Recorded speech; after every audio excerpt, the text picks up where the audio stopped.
بسم اللہ الرحمن الرحیم۔ کاش میں یہ وظیفہ آپ کو پہلے بتا دیتا۔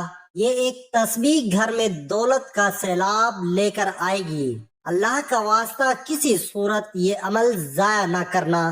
محترم ناظرین، ماہ رمضان کی اس بابرکت گھڑیوں میں آپ کو ایک ایسی تسبیح کا عمل بتانے جا رہا ہوں، ایک ایسے وظیفے کے بارے میں بتانے جا رہا ہوں۔ اگر آپ لوگ یہ وظیفہ پڑھ لیں گے، یہ وظیفہ ان طاق راتوں کے حوالے سے ہے، تو یہ وظیفہ جلالی بھی ہے اور جمالی، دونوں قسم کے الفاظ پر مبنی ہے، اور اکثر عاملین اور کاملین نے اسے اسم اعظم قرار دیا ہے۔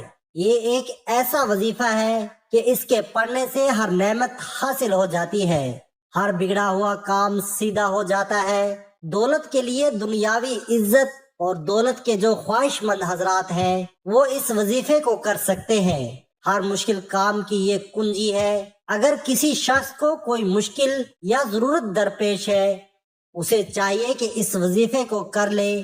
اس عمل کے کرنے سے، اس تسبیح کو روزانہ پڑھنے سے اس کے رزق میں برکت ہوگی، اس کی دولت میں اضافہ ہوگا، اس کا ہر مشکل سے مشکل کام، ہر ناممکن سے ناممکن کام میرا اللہ اپنے فضل و کرم سے اس کی مشکل کو ختم فرما دے گا۔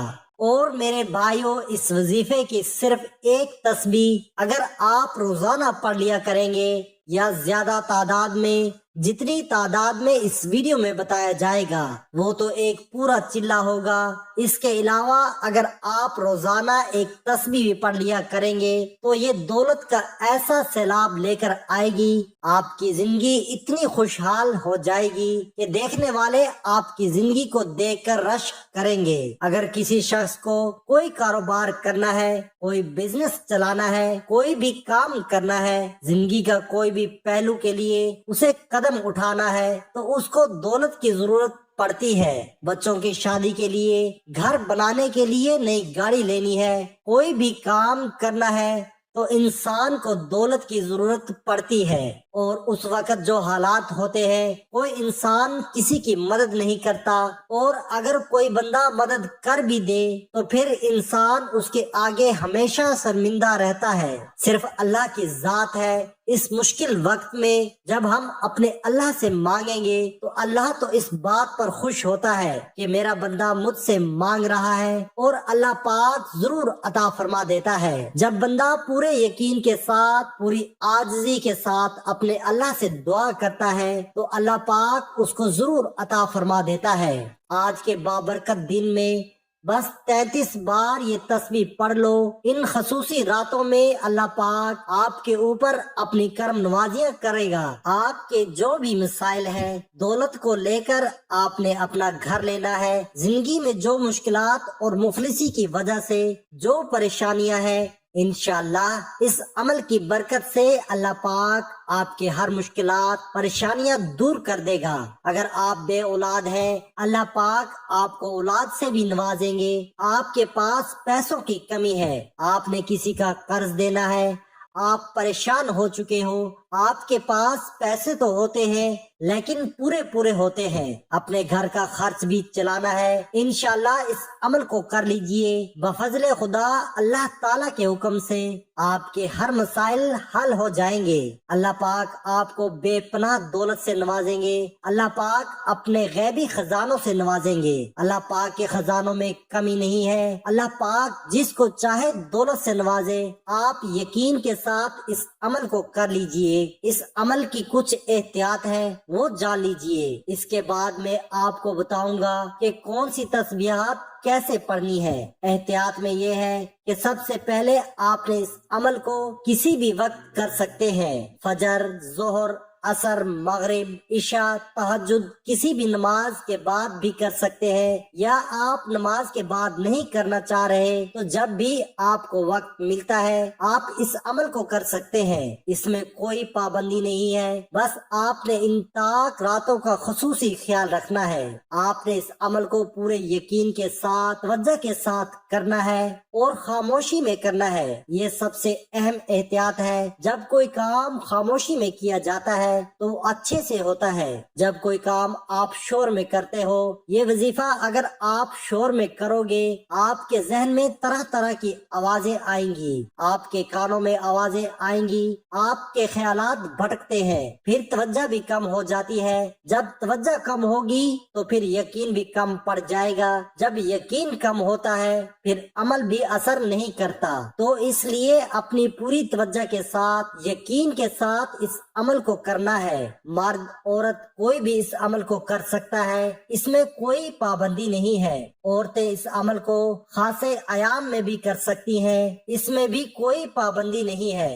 اس عمل کو کہیں پہ بیٹھ کر کیا جا سکتا ہے، مسلے کے اوپر بیٹھ کر لیں، بس بات ہوتی ہے نیت کی۔ اللہ پاک انسان کی نیت کو دیکھتے ہیں، یہ کیسے پڑھ رہا ہے۔ تو مختصر یہ کہ آپ کہیں بھی بیٹھ کر اس عمل کو کر سکتے ہیں۔ اگر آپ پہلے کوئی تسبیح کرتے ہو، کوئی وظیفہ کرتے ہو، کوئی عمل کرتے ہو، اس کے فوراً بعد اس عمل کو کیا جا سکتا ہے، اس میں کوئی پابندی نہیں ہے۔ اگر آپ کے ذہن میں یہ وہم ہے تو اس کو نکال دیجئے۔ ایک دن میں بھلے آپ جتنے وظائف کر لو، اس سے کوئی نقصان نہیں ہوتا، بلکہ آپ کو فائدہ ہی ہوگا۔ آپ نے کیسے کرنا ہے؟ آپ نے سب سے پہلے 11 مرتبہ اول و آخر درود پاک پڑھ لینا ہے۔ ایک دفعہ میرے ساتھ پڑھ لیں۔ حضرت محمد صلی اللہ علیہ وآلہ وسلم کی ذات پر اللہم صلی علی محمد وعلی آل محمد کما صلیت علی ابراہیم وعلی آل ابراہیم انک حمید مجید۔ اللہم بارک علی محمد وعلی آل محمد کما بارکت علی ابراہیم وعلی آل ابراہیم انک حمید مجید۔ درود پاک پڑھنے کے بعد آپ نے پڑھنا ہے اللہ لا الہ الا هو الحی القیوم، اللہ کے سوا کوئی معبود نہیں، وہ زندہ قائم ہے۔ یہ الفاظ سورۃ البقرہ میں آیت الکرسی کے آغاز میں آ چکے ہیں۔ ایک حدیث میں آتا ہے کہ اللہ تعالیٰ کا ایک اسم اعظم ہے جس کے حوالے سے اگر اللہ سے کوئی دعا مانگی جائے تو وہ ضرور قبول ہوتی ہے۔ یہ 3 سورتوں البقرہ، العمران اور طٰہٰ میں ہے۔ حضور صلی اللہ علیہ وآلہ وسلم نے تعین کے ساتھ نہیں بتایا کہ وہ اسم اعظم کون سا ہے، البتہ کچھ اشارے کیے ہیں، جیسے رمضان المبارک کی ایک شب لیلۃ القدر جو 1000 مہینوں سے افضل ہے، اس کے بارے میں تعین کے ساتھ نہیں بتایا کہ وہ کون سی ہے، بلکہ فرمایا اسے آخری عشرے کی طاق راتوں میں تلاش کرو تاکہ زیادہ ذوق و شوق کا معاملہ ہو۔ اس تسبیح کو آپ 33 بار اول و آخر درود شریف کے ساتھ پڑھنا ہے۔ یہ مختصر سی تسبیح جو آپ کے ساتھ شیئر کی ہے، اس تسبیح کو پڑھیں، اپنے مقدر کو بدلنے کے لیے اللہ سے التجا کریں اور آسمانی مدد کو اترتا ہوا خود اپنی آنکھوں سے دیکھیں گے۔ جب آپ اس عمل کو کرو گے، آپ دیکھو گے کیسے اللہ پاک کی آپ کے اوپر کرم نوازیاں ہو رہی ہیں۔ اللہ کی ذات سے مایوس نہ ہو، ہر تکلیف و آزمائش اور صحت و خوشی اللہ تعالیٰ کی طرف سے ہے، اس لیے ہر پریشانیوں اور مصائب کا حل اللہ کی طرف متوجہ ہونا، اللہ کی طرف توبہ و استغفار کے ذریعے متوجہ ہوں اور اپنے مسائل کا حل اللہ کے حوالے کر دیجئے۔ رزق دینا اس رب پاک ذات کے اختیار میں ہے، وہی ذات ہماری ہر مشکلات اور مصائب کو دور کرنے والا ہے۔ اللہ تعالیٰ کا ارشاد ہے، تم اللہ کی نعمتوں کو گننے لگو تو انہیں شمار نہیں کر سکتے۔ اس عمل کو کرنے کے بعد آپ نے اللہ سے دعا کرنی ہے، اے گناہ گاروں کو بخشنے والے، اے عیبوں پر پردہ ڈالنے والے عظیم رب، سب مسلمانوں پر اپنا رحم و کرم فرما، عطا فرما، بیماریوں کو شفا عطا فرما اور ہماری دنیا اور آخرت سنوار دے، آمین۔ تمام احباب سے گزارش ہے کہ اللہ کے 99 ناموں میں سے ایک نام ضرور کمنٹ میں لکھیے۔